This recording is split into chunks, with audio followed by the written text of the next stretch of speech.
আমি আপনাদের সামনে সূরা আহজাবের আমরা আমাদের আলোচনার ধারাবাহিকতায় 12 এবং 13 নম্বর আয়াত তেলাওয়াত করেছি।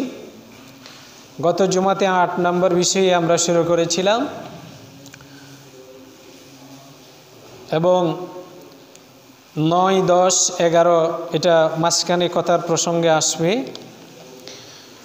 সহিহ বুখারীর ভিতর থেকে হাদিসের একটি অংশ আপনাদের সামনে তেলাওয়াত করেছি। আল্লাহ সুবহানাহু ওয়া তাআলা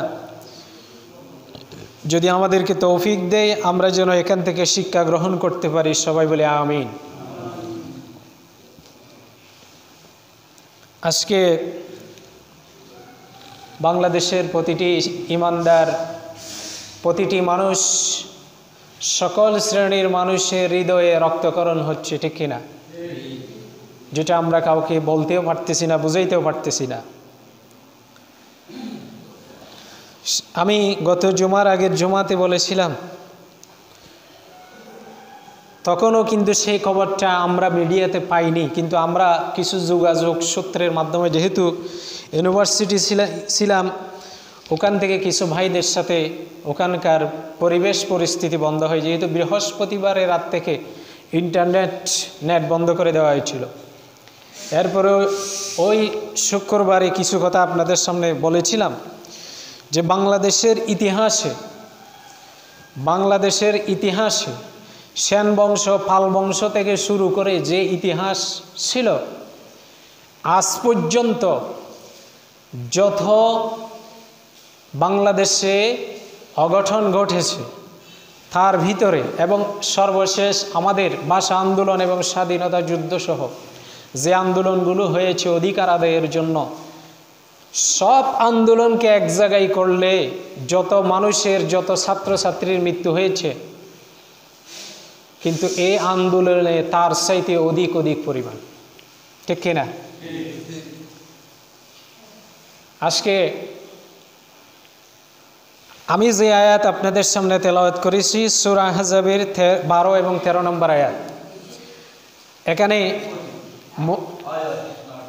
মুনাফিকদের বিষয়ে আমরা আলোচনা শুরু করেছি।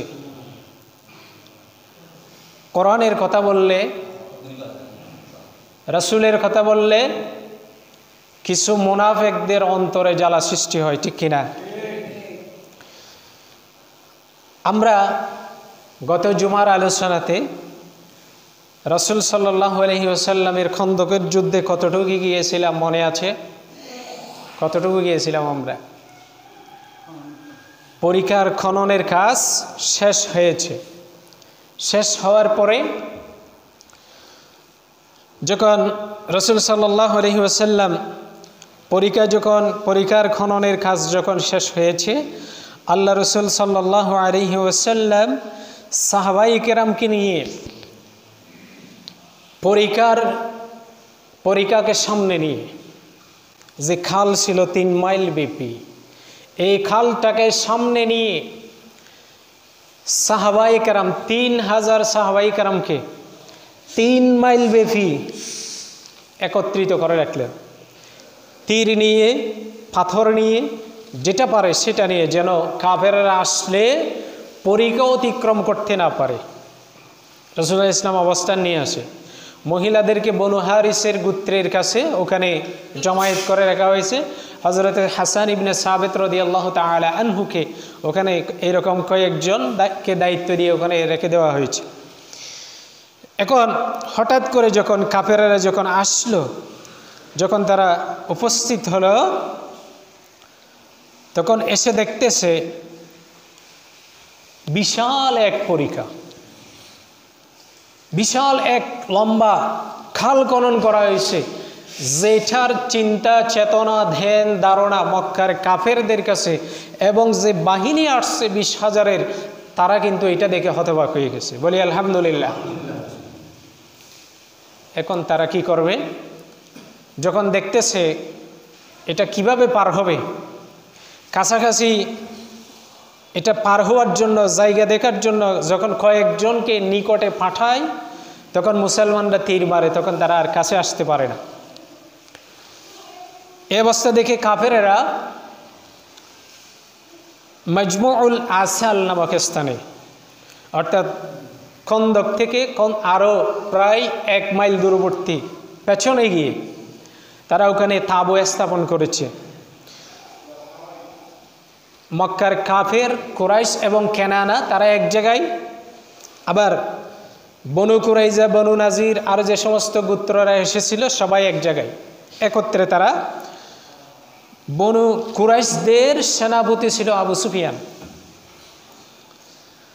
আর অন্যান্য ইহুদি যারা ছিল তাদের সেনাপতি ছিল হুয়াই ইবনে আখতাব।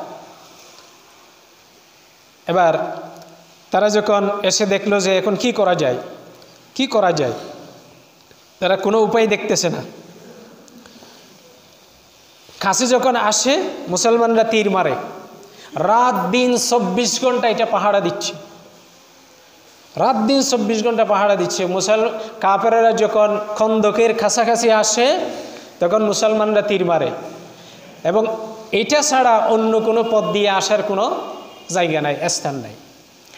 এই অবস্থা চলতে চলতে আল্লাহ সুবহানাহু ওয়া তাআলা কাফেরদের এই অবস্থাটা এর আগেই বলে দিয়েছে কোরআনের, যে আমি 12 এবং 13 নম্বর আয়াত দিয়ে শুরু করছি। এর আগে আল্লাহ রাব্বুল আলামিন বলতেছে 10 নম্বর আয়াতে, وَإِذْ جَاءُكُم مِّن فَوْقِكُم وَمِنْ أَسْفَلَ مِنكُمْ, আল্লাহ বলতেছে তোমাদের নিকটে কাফেররা উঁচু অঞ্চলে এবং নিম্ন অঞ্চলে উভয় দিক থেকে বেষ্টন করে রাখলো তোমাদেরকে।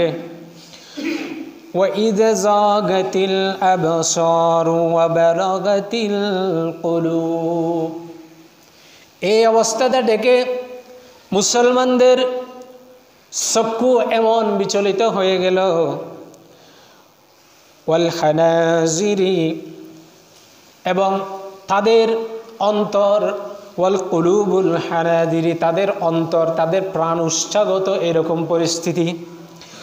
ওয়াজুলজিলু জিলজালান শাদীদা, এমনকি তারা আল্লাহ সুবহানাহু ওয়া তাআলা সম্পর্কে মনের ভিতরে বিরূপ মন্তব্য করা শুরু করে দিয়েছে।